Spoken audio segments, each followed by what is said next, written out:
First contact, fatal miscalculation. The stars above Novalis Prime had always been a source of wonder for the Novalis. Their twin moons cast gentle silver light across the crystal forests that covered much of their homeworld's surface. For centuries, the crystalline trees had grown undisturbed, their translucent branches reaching toward the sky like countless fingers seeking to touch the heavens.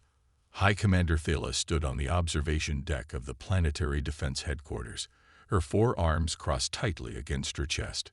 Her iridescent skin, normally a vibrant azure that reflected her calm demeanor, had paled to an anxious cyan. The long-range sensors had detected something massive, entering their system. "Report," she commanded, her voice steady despite the dread building within her. Lieutenant Veran approached, his movements quick and precise. "High Commander, we've confirmed the signatures. It's the Keldorian Armada. At least 300 warships entering the outer system. Their trajectory suggests they'll reach Novalis Prime in less than 6 planetary rotations." Thala closed her inner eyelids briefly. The Keldorians, the galaxy's scourge, a warrior race that had spent the last century expanding their empire through brutal conquest. The Novalis had hoped their remote location would spare them, but such hopes now seemed foolish. "Alert the Council," she said after a moment, "and begin civilian evacuation procedures. Priority to the young, the elderly, and those with critical knowledge." "Commander," Veran hesitated, his voice dropping lower, "our evacuation fleet can only transport approximately 12% of our population." Thala felt her heart sink. "Then we save who we can, and we prepare to fight." But that was the problem. The Novalis weren't warriors. Their technological advancement had been driven by art, science, and harmony with their crystalline ecosystem. Their modest defense force existed primarily to manage natural disasters and occasional pirate incursions. Against the Keldorian war machine, they stood little chance. Over the next 5 days, Novalis Prime transformed. The normally peaceful planet became a frenzy of activity as civilians were shuttled to evacuation points and defensive systems were activated. Ancient weapons platforms, remnants from wars fought generations ago, were hauled from underground bunkers and made operational. On the 6th day, the Keldorians arrived. Their ships emerged from light space like metal predators, sleek and angular, bristling with weapon ports. The first salvo hit Novalis Prime's orbital defense platforms, obliterating most of them in an instant. The explosions were visible from the surface, flaring briefly like artificial stars before fading to nothing. In the command center, chaos reigned as reports flooded in. Northern Hemisphere defense grid is down. Keldorian dropships breaching atmosphere in sectors 7 through 12. Evacuation port Epsilon has been hit. Civilian casualties estimated at 3,000. Thala absorbed each report like a physical blow. Their defenses were crumbling faster than even their worst projections had predicted. The Keldorians weren't just powerful. They were ruthlessly efficient. Every strike targeted critical infrastructure, every attack precisely calculated for maximum damage. By nightfall, the crystal forests burned.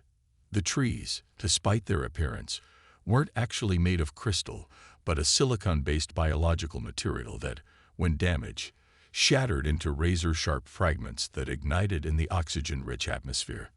The forests had been the pride of Novalis civilization. Now they were becoming its funeral pyre. "High Commander," Lieutenant Veran approached her again, his uniform torn and stained with soot. "The council chamber has been hit. Elder Morath and 5 others are confirmed dead. The remaining council members have retreated to the emergency bunker beneath the Valley of Remembrance." Thala nodded numbly. Half their leadership, gone in a day. What of the evacuation? 8 transports have managed to escape. 3 were destroyed during launch. The remaining vessels are grounded due to Keldorian air superiority. And our defense forces. Veran's silence was answer enough. Thala turned to the tactical display. Keldorian forces had established 3 major beachheads and were rapidly expanding outward. The largest Novalis resistance was centered around the capital city, but even there, their forces were being systematically dismantled. "We have perhaps 2 days before total defeat," she concluded. 18 hours by my calculation, Commander," came a new voice. Science Director Kelmar limped into the command center, his lab coat stained with blood. Whether his own or someone else's wasn't clear, but I may have found something unusual. He approached the communications array and interfaced his portable terminal. "We detected this signal approximately 40 minutes ago. It's not Keldorian, and definitely not Novalis." A strange sequence of pulses filled the room's audio system. Rhythmic, structured, clearly artificial. "What is it?" Thela asked. "Unknown," Kelmar admitted, "but it's being transmitted on frequencies the Keldorians use for tactical communications. It's causing significant interference with their command and control systems." A third party, Varen suggested, another species intervening. "Possible," Kelmar said. "But who would challenge the Keldorians? And why now?" The answer came 3 hours later.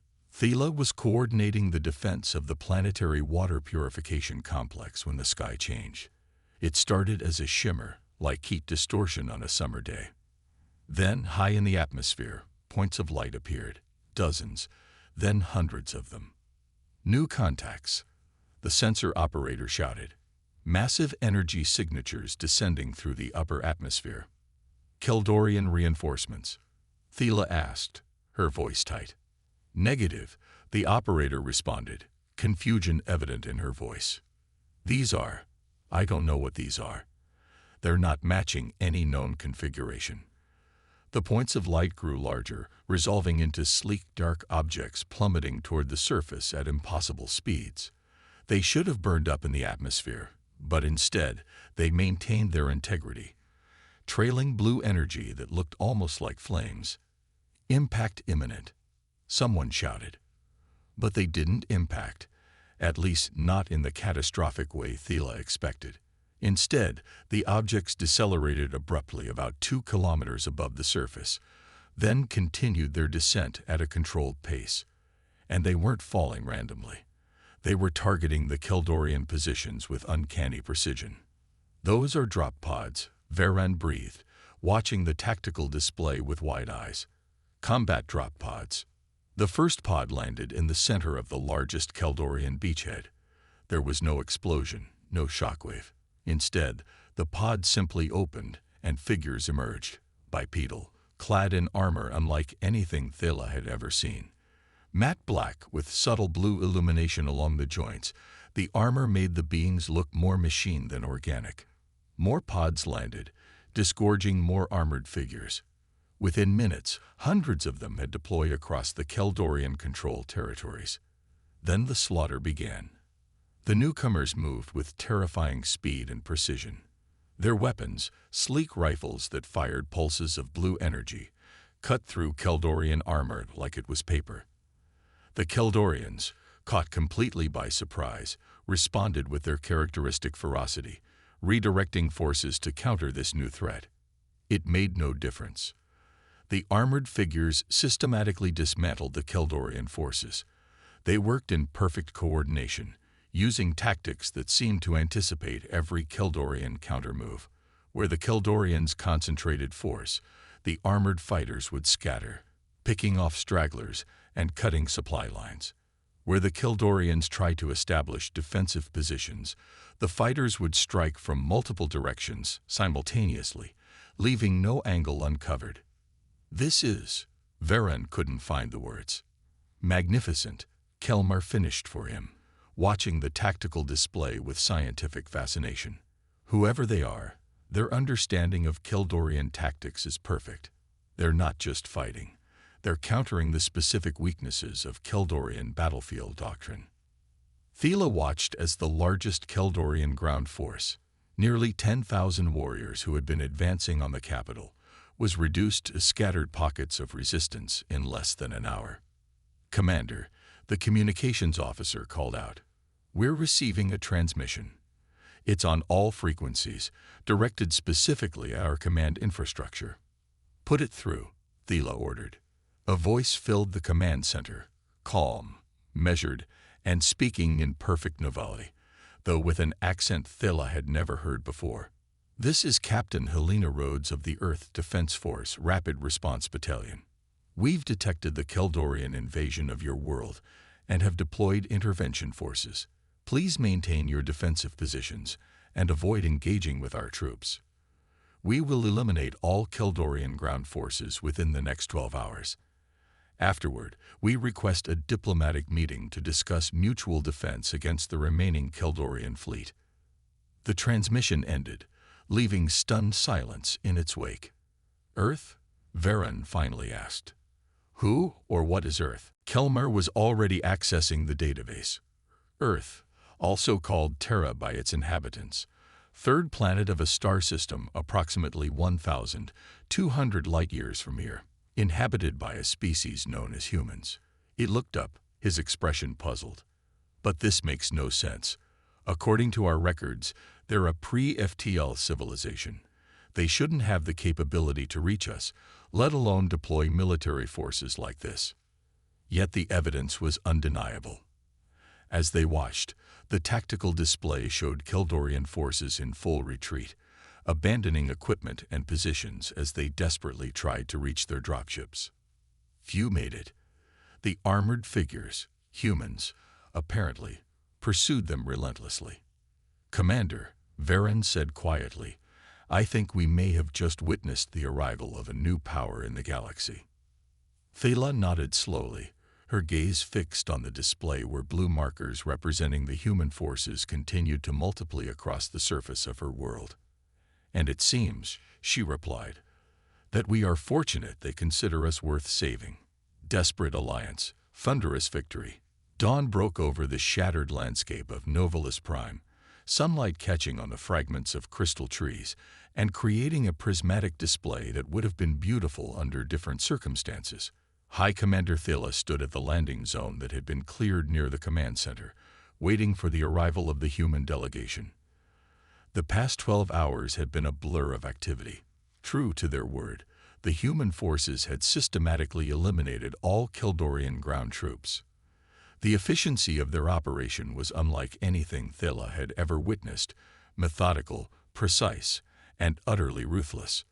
The Keldorians, a species that had built an empire on their martial prowess, had been swept aside like novices. "Any update on the Keldorian fleet?" she asked Lieutenant Varen, who stood at her side. "They've pulled back to the outer system," he reported. "Our long-range sensors show they're regrouping, possibly preparing for a more concentrated assault. Their ground invasion was just the first wave." Thela nodded grimly. The respite was temporary. The Keldorians weren't known for retreating, and their reputation for brutally crushing any resistance was well earned. If anything, the human intervention would only provoke them to return with even greater force. A low hum drew her attention skyward. A sleek vessel, clearly of human design, with the same matte black finish and blue illumination as their combat armor, descended smoothly toward the landing zone. Unlike the drop pods from earlier, this craft was larger and more elegant, clearly designed for transport rather than combat deployment. The vessel touched down with barely a sound, settling on landing struts that extended from its hull. A ramp extended, and 3 figures descended. 2 were clearly soldiers, clad in the same formidable armor that had so effectively dispatched the Keldorian forces. They moved with fluid grace despite the bulky appearance of their gear, scanning the surroundings with practiced vigilance. Between them walked a third figure, dressed not in combat armor, but in what appeared to be a formal uniform. Navy blue with silver accents, fitted perfectly to a lean, athletic frame. As the figure approached, Thela could see it was female by human standards, with close-cropped hair and features that suggested both intelligence and hardness. "High Commander Thela?" the human asked, again speaking perfect Novalis. "Captain Helena Rhodes, thank you for agreeing to meet." Thela inclined her head in the traditional Novalis greeting. "The gratitude is ours, Captain. Your intervention saved countless lives." "The Keldorians have been on our radar for some time," Rhodes replied. When we detected their fleet movement toward your system, we decided it was time to make our presence known. Your presence was certainly impactful, Thela acknowledged, though our records suggest your species hasn't developed faster than light travel. A slight smile crossed Rhodes' face.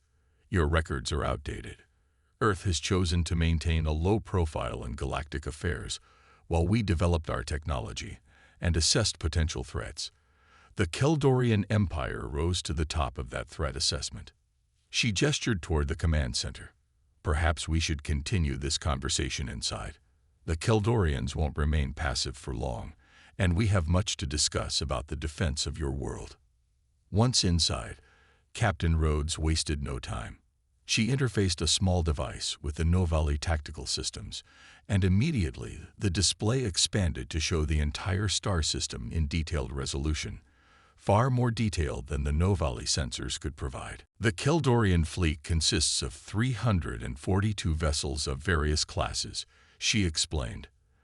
Their flagship, the Crimson Talon, carries their fleet commander, Grand Admiral Vexkar.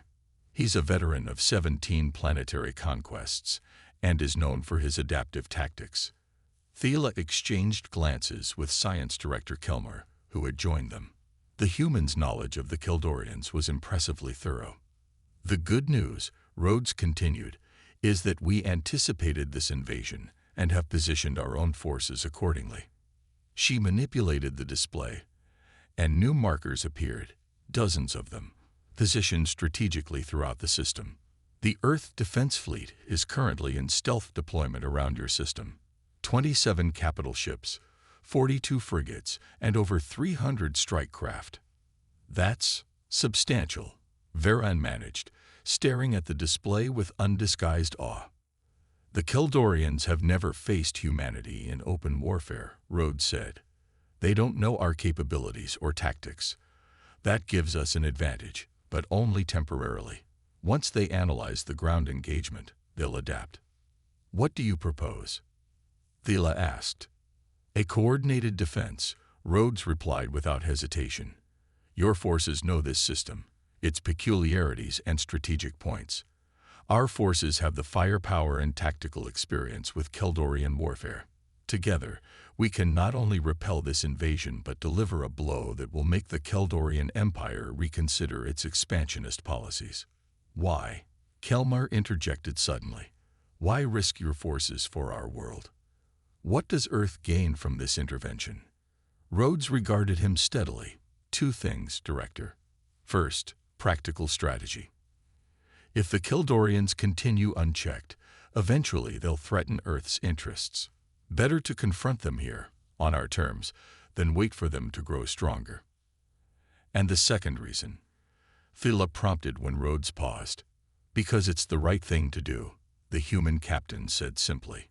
Your people haven't developed as warriors because you've chosen to focus on science, art, and peaceful development. We respect that choice. Humanity's history is complicated. We've had our share of wars, our own brutal expansions. We've learned from them. Now we use our military capability to ensure other species have the freedom to choose their own path. Before Thela could respond, an alarm sounded. The tactical display flashed red as new movement was detected. The Keldorian fleet is on the move, Veran reported. They're forming into attack formations and accelerating toward the inner system. Rhodes studied the display, her expression hardening. Sooner than I expected. Your defense satellites, how many remain operational? 17, Thela replied. Barely a third of our network. They'll have to do. We need to coordinate with them to create a layered defense. Rhodes activated her communication device. Rhodes to all EDF vessels. Operation Thunderclap is now active. Phase 1 initiation. Immediate deployment. Throughout the system, the hidden human fleet began to move. Ships decloaked, revealing their positions in a carefully orchestrated sequence that boxed in the advancing Keldorian forces. The Keldorians are detecting our ships, Veran reported. They're altering course, splitting their formation. As expected, Rhodes nodded. Admiral Vexkar is attempting to divide our forces, to find a weak point he can exploit. She turned to Thela. "Commander, can your remaining satellites provide targeting data for these coordinates?"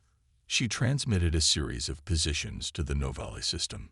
Thela quickly reviewed them. "Yes, though the accuracy will decrease with range." "That's acceptable. On my mark, have them target these locations with everything they have." The Keldorian fleet continued its approach, now divided into 3 distinct battle groups.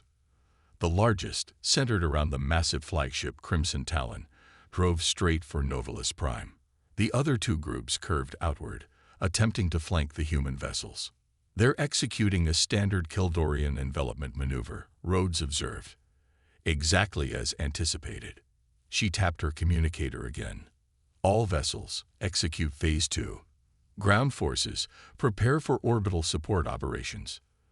The human fleet responded with remarkable coordination. Instead of engaging directly, they performed a complex series of maneuvers that seemed, at first glance, to be a retreat. The Keldorians, sensing weakness, pressed their advantage, exactly as Rhodes had predicted. "Now," Rhodes commanded. Thela gave the order, and the remaining Novalis defense satellites unleashed their energy weapons. Simultaneously, the human fleet reversed course in a maneuver that should have been impossible for vessels of their size, catching the Keldorian forces in a devastating crossfire. The effect was immediate and catastrophic for the Keldorians. Dozens of their smaller vessels were destroyed in the opening salvo. Their formation, optimized for an offensive push, left them vulnerable to attacks from multiple vectors. "The Keldorians are attempting to regroup," Veran reported, his voice rising with excitement. "Their communication channels are in disarray." "Phase 3, Rhodes ordered calmly. From the planet's surface, hundreds of smaller craft suddenly launched. The same human dropships that had deployed their ground forces, now repurposed as strike vessels. They swarmed toward the Keldorian fleet, targeting engines and weapon systems with surgical precision. Admiral Vexkar proved his reputation was well-earned. The Keldorian flagship began orchestrating a new defensive formation, sacrificing smaller vessels to shield the larger warships. For a moment, it seemed the tide might turn. Then Rhodes played her final card. "Execute Phase 4. Deploy the Mjolnir platforms." Throughout the system, new contacts appeared on the tactical display. Massive orbital platforms that had remained completely hidden until this moment. Each one bristled with weapon systems unlike anything the Novalis had ever seen. "What are those?" Kelmar asked, his scientific curiosity overcoming his anxiety. "Kinetic bombardment platforms," Rhodes explained. "We call them Mjolnirs, after an ancient weapon from our mythology. They fire hyper-accelerated projectiles that—" She was interrupted as the platforms opened fire. The effects were visible even from the planet's surface. Streaks of blue light cut across space as the projectiles, moving at a significant fraction of light speed, tore through the Keldorian fleet. Vessels that took direct hits simply ceased to exist, converted to expanding clouds of debris. Others, struck glancing blows, spun out of control, their hulls breached. Within 20 minutes, it was over. The Crimson Talon, Admiral Vexkar's flagship, drifted powerless, its engines destroyed and weapons systems offline. Of the 342 vessels that had comprised the Keldorian invasion force, fewer than 40 remained operational, and those were surrounded by human warships, their crews surrendering or scuttling their vessels rather than face capture. In the command center, silence reigned as the Novalis leadership struggled to process what they had just witnessed. The Keldorian Empire, the terror of the galaxy, had been decisively defeated in less than a standard day. "Captain," Thela finally spoke, her voice hushed with awe. "I believe you've just rewritten the balance of power in this sector of the galaxy." Rhodes nodded, her expression grave rather than triumphant. "That was our intention. The Keldorians needed to understand that their era of unchallenged conquest is over." "What happens now?" Veran asked. "Now," Rhodes said, "we rebuild. We help your people recover from the damage the Keldorians caused, and we establish formal diplomatic relations between Earth and Novalis Prime." She paused, then added, "If that's agreeable to your council, of course." Thela felt a smile spread across her face, the first genuine smile since the Keldorians had entered their system. "I believe the council will find that very agreeable, Captain Rhodes." Outside, the sun continued to rise over Novalis Prime. The crystal forests still burned in places, and the scars of battle would take years to heal. But for the first time in recent memory, the Novali could look to the stars without fear. Humanity had arrived on the galactic stage, and the universe would never be the same.